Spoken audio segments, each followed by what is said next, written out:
Welcome to Day 5 of Nanowrimo. Today I'll be discussing my new outline and the benefits of using one.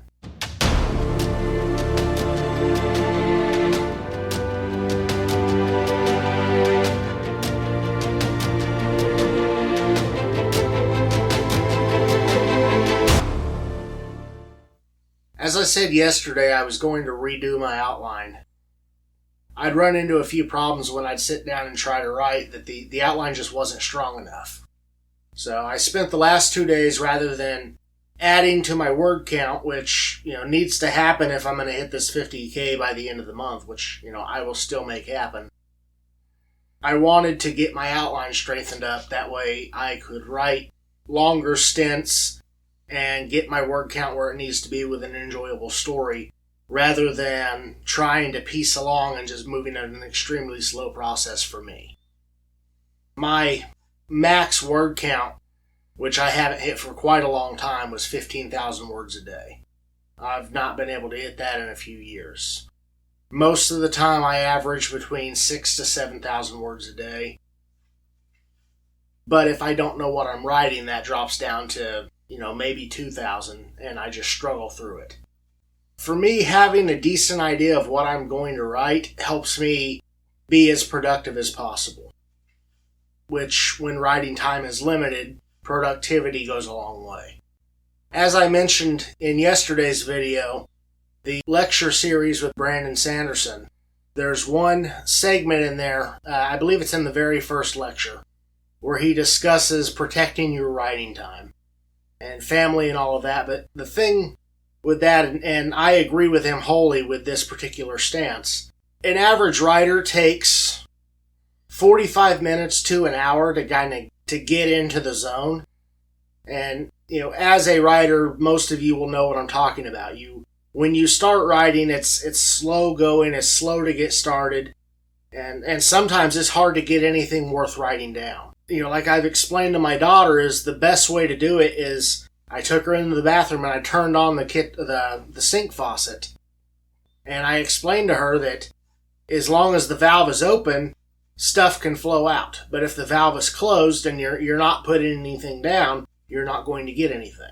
For a lot of us, it takes that initial starting time to get going.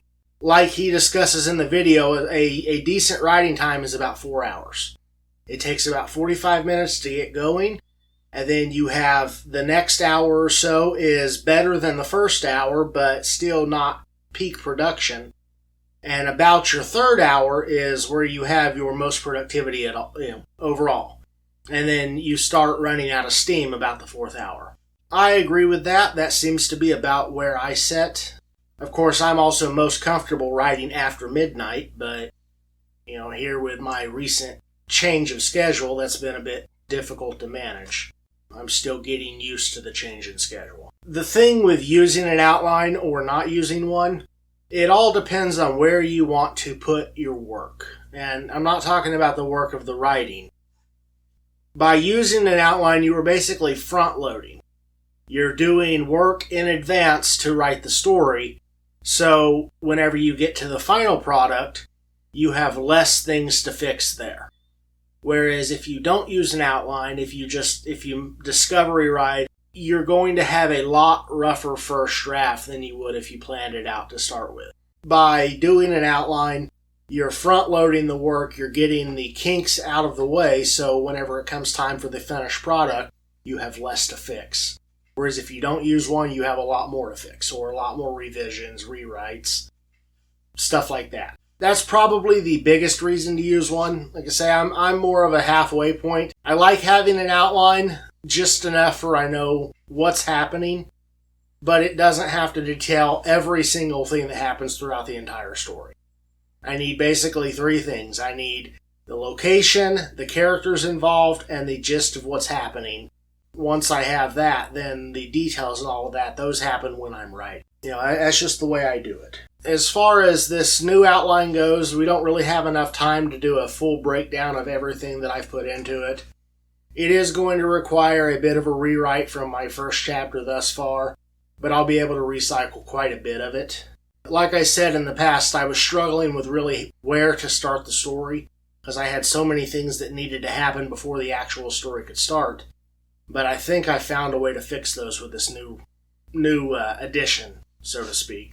Overall, the main character, we're still doing the whole, it's his birthday, he comes from a line of magically inclined people. The birthday night is the one night he's vulnerable, so it's basically a survive the night type of story. It's going to start out pretty mundane, just a kid trying to have fun and enjoy himself, and then through not only his own actions, but just the actions of the story, things are going to become complicated, and then Wizard Grandpa to the rescue to save him and explain kind of what's going on, and things go from bad to worse, and eventually they will end up in a fight where he's forced to either accept things for what they are and save the day, or basically give up. And I don't know if he would die, but he would certainly not be in a good place.